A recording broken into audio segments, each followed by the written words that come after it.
আলাইকুম সবাইকে, welcome back to Shana Shimul blogs. কেমন আছো তোমরা সবাই? তোমাদের সবার জন্য নিয়ে এলাম আরেকটা নতুন ব্লগ। অনেক দিন পরে আমার মনে হলো অনেক দিন ধরে ওই যে রান্না করা, একসাথে খাওয়া, গল্প করা, এটা কিন্তু অনেকদিন করা হয় না, রাইট? এবং আমি যতদূর জানি তোমরা সবাই এটা অনেক অনেক পছন্দ করো, কারণ যতবার আমি এই টাইপের ভিডিও দিয়েছি তোমরা খুবই বলেছো যে ভালো লাগে। সরি, আমার কিচেন বাসা এখনো মেস হয়ে আছে, কারণ সেই যে পেইন্টিং চলছে, পেইন্টারও ভেঙে গিয়েছে 3-4 দিন হলো, পুরো বাসার অবস্থা খারাপ। বাট তাতে কি আর খাবার দাবার থেমে থাকবে? আজকে বেশ কিছু বাজার করে নিয়ে এসেছি লোকাল হালাল শপ থেকে। আমি একটু সুন্দর লাউ কিনেছি, আমার কাছে ভালো লেগেছে লাউটা। এই লাউটা দিয়ে হয়তো আমি চিংড়ি দিয়ে রান্না করবো, বা আমাকে আইডিয়া দিতে ভুলো না লাউ দিয়ে কি করা যায়, ঠিক আছে? বাট আজকে লাউ দিয়ে না, আজকে যেটা করব, আজকে রান্না করব একদম বেসিক যে আমার মজার খাবার, যেগুলো সময় খাবারের কথা চিন্তা করলে যেটা মাথায় আসে, মুরগির মাংস অবভিয়াসলি, সাথে হয়তো ডাল থাকবে একটু। ব্লগটা শুরু করার আগে আমার এই ভিডিওতে একটা লাইক করতে ভুলো না, আর আমার চ্যানেলে প্লিজ তোমরা সাবস্ক্রাইবও করো। তাহলে চলো আমরা আমাদের আজকের ভিডিওটা শুরু করি। এখানে আমি ডালটা তুলে দিয়েছি। সো ইউজুয়ালি আমি যেটা করি, এটার মধ্যে আমি একটু তেল দেই, লবণ দেই আর হলুদ দেই, দিয়ে আমি জাস্ট এটাকে সেদ্ধ করি, আর কিছু আমি তখন এটাতে অ্যাড করি না। এবারও আমি গিয়ে কয়েকটা বড়ই কিনে এনেছি। লাস্ট বারের বড়ইগুলা অনেক কষ্ট ছিল, এবার এটাও কষ্ট, বাট আই লাভ বড়ই। কি করব আমি প্রথমে পেঁয়াজ, রসুন, আলু এগুলো কেটে নিব, কারণ রসুনটা কাটবো হচ্ছে ডালে দেওয়ার জন্য, আর পেঁয়াজ কাটবো বাকি মশলা টশলার জন্য।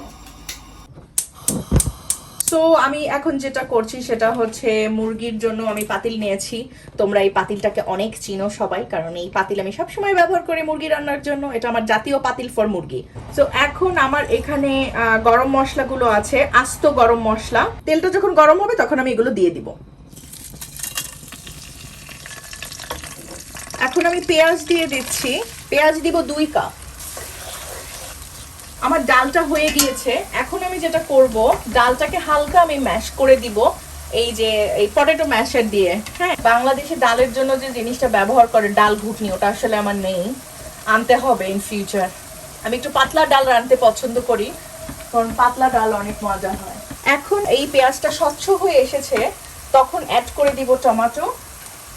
এখানে আমি 2টি মাঝারি সাইজের টমেটো নিয়েছি।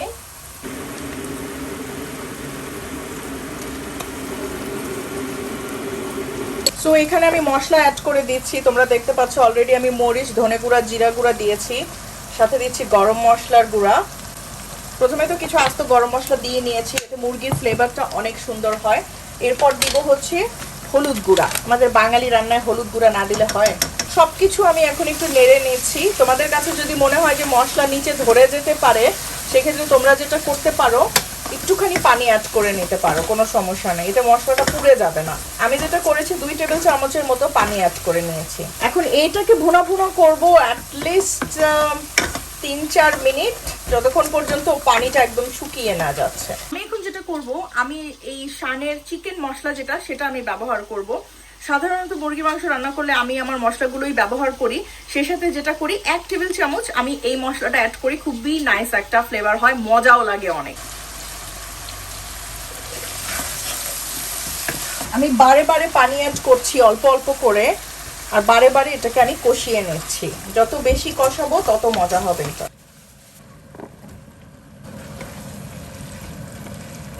এখন যেটা করব, আমি ডালের জন্য তরকাটা রেডি করে ফেলবো। যেটা করব, আমি 2 টেবিল চামচ পরিমাণ তেল দিচ্ছি।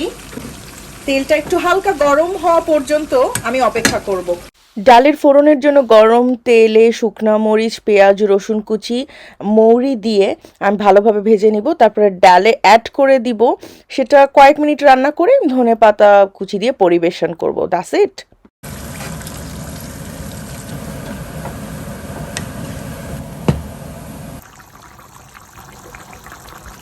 আচ্ছা, আমার রান্না বান্না অলমোস্ট ডান। ভাত এই যে হয়ে গিয়েছে, মুরগির মাংসটাই শুধু বাকি, ওটাও হয়ে যাবে। ডাল হয়ে গিয়েছে, বেগুন ভাজি হচ্ছে। তোমরা জানো ইদানিং আমি বেগুন ভাজি করি গ্রিলে, সো বেগুন ভাজি হচ্ছে।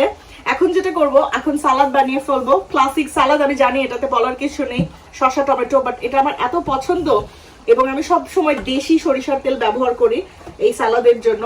একটু বেশি করে মরিচ দিয়েছি আমি, কারণ মরিচটা ঝাল।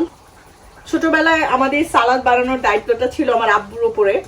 তো আব্বু 2 রকমের সালাদ বানাতো, একটা ছিল হচ্ছে শসা টমেটো দেওয়া, আর একটা অনলি শসা দেওয়া, কারণ আমি টমেটো তখন খেতাম না।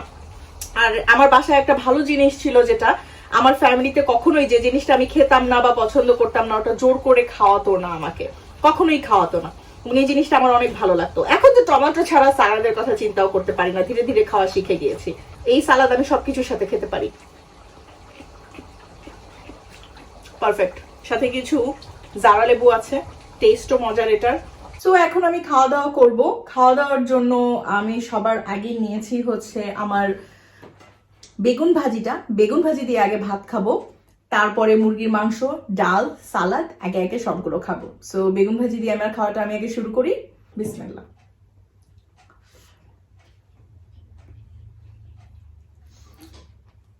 বেগুনে আমি লবণ দিতে ভুলে গিয়েছি। মুরগি নিয়েছি, এখন মুরগি সালাদ দিয়ে খাবো। লেবু আছে সাথে, আর আছে কাঁচামরিচ।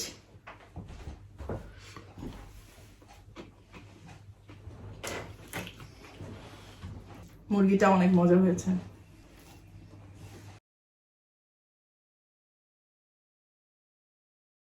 ডালটা ট্রাই করবো একদম পরে। আসলে ডালটা আমার একটু কম পছন্দ, বাট মুরগির মাংসের সাথে ডাল ভালোই লাগে, এই জন্য করেছি। সো ওটাও ট্রাই করবো।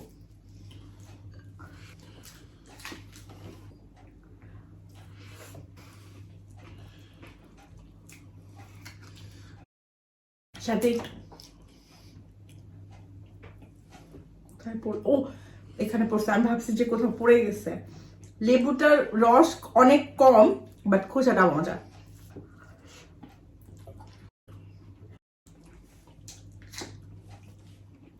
বেগুনের আমি লিটারালি লবণ দিতে ভুলে গিয়েছি। কেন এমন হলো I have no idea. Usually আমার খাবারে লবণ একটু কম হয়, এটা আমি অস্বীকার করি না, এবং এই জন্য আমি সবসময় প্যানিক করি। বাট ব্যাপারটা এমন হয়েছে, বেগুন দেখতে এত সুন্দর, বাট বেগুনে আমি কোনো লবণই দেইনি।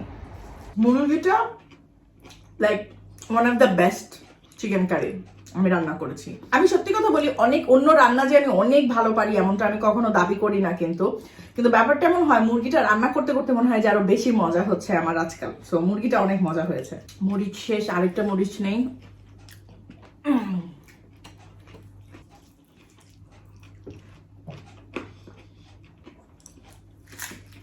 এই মরিচটা প্রচুর ঝাল, প্রচুর ঝাল এই মরিচ। সেদিন খেয়ে আমার মনে হয়েছিল যে আমার এক পাশটা পুরো জ্বলে যাচ্ছে, মানে আমারই ঝাল লাগছে, এত ঝাল এই মরিচটা। মরিচটা আমি আজদা থেকে কিনেছি। এখন আমি আর একটু ভাত নিয়েছি, প্লিজ ডোন্ট জাজ মি, ঠিক আছে? ডালটা ট্রাই করব।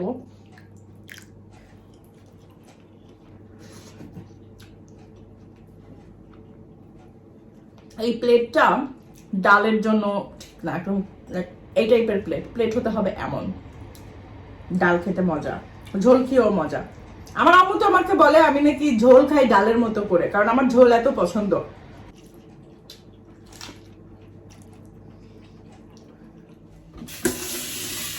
খাওয়া দাওয়া শেষ করে আসলাম, এখন প্লেটটাকে ডিশ ওয়াশারে দিয়ে দিলাম। এখন যেটা করবো, এখন আমি একটু রেস্ট নিব। রেস্ট নিয়ে একটু কাজকর্ম হয়তো কিছু করবো বা একটু রেস্ট নিলাম, যেটাই করি না কেন। খাবারগুলো এখনই ফ্রিজে রাখবো না, খাবারগুলো ঠান্ডা হওয়ার পরে রাখবো ফ্রিজে, সম্ভবত সন্ধ্যাবেলায় রাখবো আর কি। সো এটাই ছিল আমার আজকের ভিডিও। জাস্ট গল্প করলাম তোমাদের সাথে, খেলাম। কেমন লাগলো তোমাদের জানাতে ভুলো না। এই তো, তোমাদের সাথে আবার দেখা হবে আমার নেক্সট ভিডিওতে। ততদিন পর্যন্ত আল্লাহ হাফিজ।